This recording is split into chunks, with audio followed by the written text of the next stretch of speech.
Bismillahirrahmanirrahim. Assalamualaikum warahmatullahi wabarakatuh. Saya Sapari Agustin dari Tasikmalaya ingin membagi pengalaman bagaimana kalau kita ingin mencalonkan jadi kepala desa.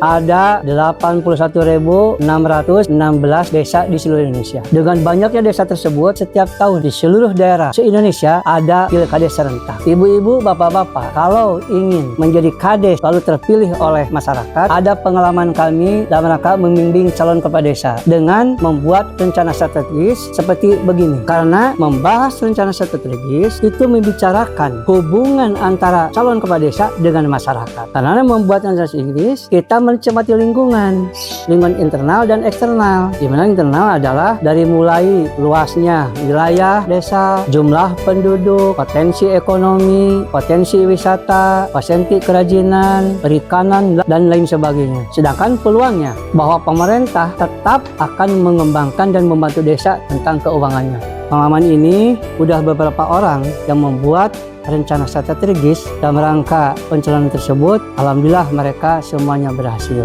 karena diawali dengan penetapan visi dan menentukan misi. Setelah itu mencermati lingkungan, baik lingkungan internal ada kekuatan dan kelemahan maupun lingkungan eksternal adalah peluang dan ancaman. Setelah mencermati lingkungan, yaitu luas wilayah, jumlah penduduk, potensi ekonomi, infrastruktur, keadaan ekonomi yang lainnya, UKM, sumber daya manusia, sumber daya alam, penerangan lingkungan, lain sebagainya. Kalau yang bagus, keadaannya itu masuk ke kekuatan. Kalau yang jelek, seperti jalannya rusak, hijaunya padam, itu adalah kelemahan. Sedangkan peluangnya adalah bahwa pemerintah pusat masih menggelontorkan dana, baik ADD maupun bantuan yang lainnya. Kedua, diberi kewenangan berdasarkan Undang-Undang Nomor 6 2014 bahwa desa ini bisa kerjasama dengan semua pihak. Yang ketiga, desa diberi keleluasaan untuk membangun desanya sesuai dengan potensi yang ada. Sedangkan ancamannya yang pertama, penyalahgunaan narkoba, kenakalan remaja, pola hidup, penceraian orang tua, judi online, lain sebagainya. Dari tersebut kita dicermati, dimasukin ke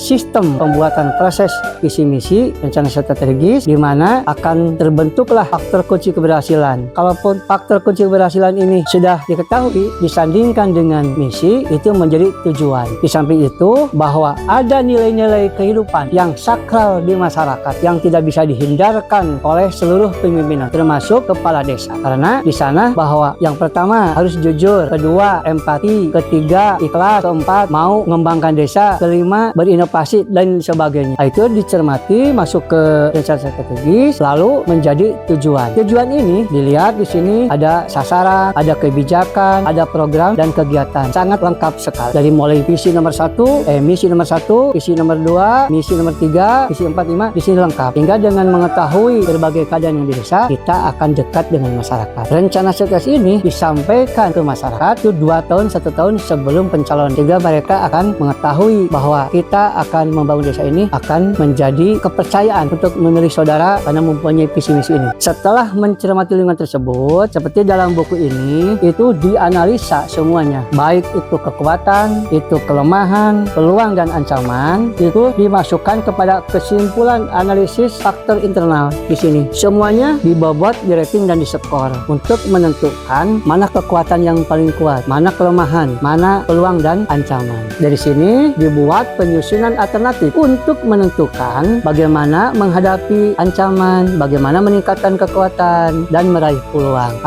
Dari sini akan terbentuk faktor kunci keberhasilan, di mana faktor kunci keberhasilan ini kalau disandingkan dengan misi yang telah ditetapkan tadi dengan menentukan misi akan menjadi tujuan. Sekian, assalamualaikum warahmatullahi wabarakatuh.